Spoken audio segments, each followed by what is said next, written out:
festival N'en jetez plus, il est organisé par plusieurs collectivités. Donc en fait, dans la Nièvre, il y a plusieurs structures publiques qui gèrent les déchets, la collecte, le traitement. Et toutes ces structures se sont réunies aujourd'hui pour organiser ensemble un événement qui est nivernais et qui a lieu à Saint-Benin-d'Azy. Alors, c'est quoi un festival zéro déchet? C'est un festival qui permet de mettre en lumière toutes les initiatives pour réduire ces déchets et pour consommer de manière différente. Le message qu'on veut faire passer, c'est que réduire ces déchets, ça peut être hyper joyeux et hyper sympa, et en plus ça coûte moins cher pour tout le monde. Donc moins de déchets, plus de joie, et ben tout le monde y trouve son compte. Entre les intervenants, l'équipe d'organisation, les bénévoles et tous ceux qui ont participé, on est 115 personnes sur le site et on attend plus de 1000 personnes.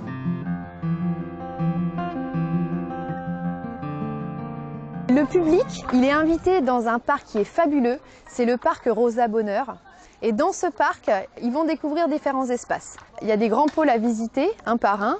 Vous allez commencer par l'alimentation durable. Ensuite, vous allez passer devant la Gratiféria, où vous allez pouvoir prendre ou donner ce que vous voulez. Un peu plus loin, vous allez découvrir le coin des Ptios. Et après, vous allez avoir la consommation responsable, avec des artisans, la maison zéro déchet, des recycleries, les Ripper Café. Et ensuite, vous allez pouvoir vous détendre à l'espace zen, où là, vous aurez aussi des expositions et vous revenez faire le tour du parc. Et tout en haut du parc, il y a une petite surprise, parce que les tambours du Bronx font un atelier musical à partir de leurs tambours, qui sont aussi des matériaux recyclés. 1, 2, 3, 4, silence. Et on s'arrête.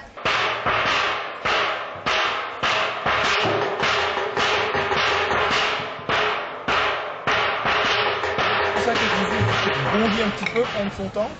1, 2, 3, 4.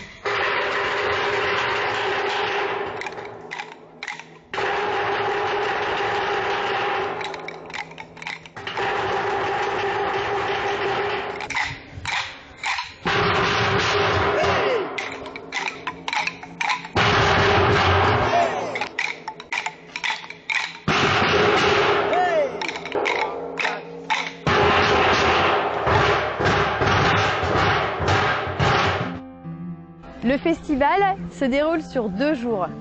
Le vendredi, l'idée c'était à la salle des fêtes de pouvoir avoir des dessins animés, des documentaires. Donc ça a commencé par Wall-E, un dessin animé, ensuite un documentaire aux déchets citoyens. Je m'appelle Anne, je suis journaliste. J'habite dans une grande ville. Je décide de me rendre dans une ville pionnière dans ce domaine. Dans le nord de la France, j'ai rendez-vous avec les parents de collègues. Ensuite, il y a eu un pique-nique partagé où chacun a été invité à prendre son repas. L'objectif, c'était de commencer à réunir les gens, c'était de pouvoir avoir des temps pour les enfants, pour les adultes.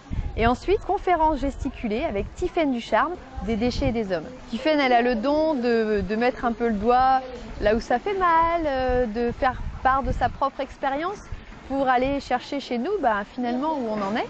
Et puis essayer de créer du lien entre les uns et les autres. C'était l'objectif. Elle nous a invités à un moment à nous questionner et qu'est-ce qu'on met déjà en place sur la thématique zéro déchet. Alors, il y a une directive européenne qui s'est retranscrite dans la loi en France qui dit que ces sacs-là sont interdits parce que, vous voyez, en fait, le truc c'est que on en fabrique à peu près 92 millions de tonnes chaque année en Europe et on les utilise environ 10 minutes. Et après, ils mettent des dizaines, voire des centaines d'années à se dégrader.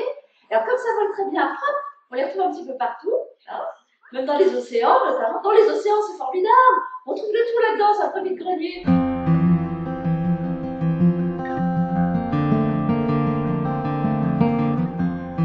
Donc ici, on a voulu faire un espace restauration et alimentation. Donc on a fait vraiment appel à des producteurs locaux. Vraiment, on a voulu privilégier les produits locaux, produits en circuit court. On a aussi demandé aux producteurs qui proposent leurs produits à la restauration. On a un apiculteur qui propose des produits au miel. On a un producteur bio de porc en plein air. On a également un brasseur local de Nevers, toujours bio.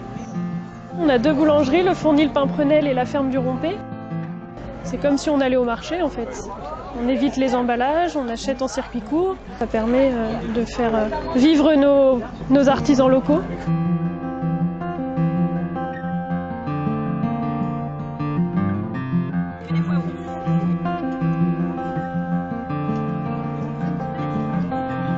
C'est l'association qui s'appelle la Convergence des Huttes, qui a récupéré des légumes invendus qui étaient destinés au rebut en fait, en supermarché, alors qu'ils sont très bons, même s'ils ils sont tordus, ça ne veut pas dire qu'ils sont mauvais en soi. Et cette association en a fait une soupe en fait, à destination des visiteurs sur le site. 100% raisin récupéré. Et du coup, ce qui est drôle, c'est qu'il utilise un vélo blender qui a été créé de toutes pièces. Les gens pédalent en fait et ça permet de faire de la soupe à partir de ces légumes-là. Donc c'est assez sympa, ça parle à tout le monde.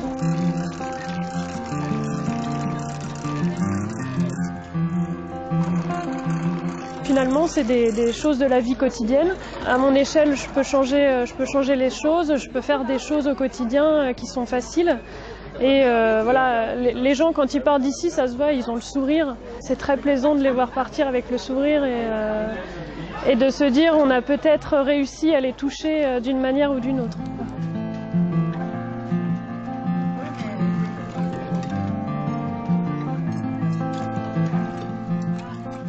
Aujourd'hui, sur le site, il n'y aura aucune vaisselle plastique. Toute la vaisselle sera lavable et donc chacun est invité à faire sa vaisselle soi-même dans le bar à vaisselle.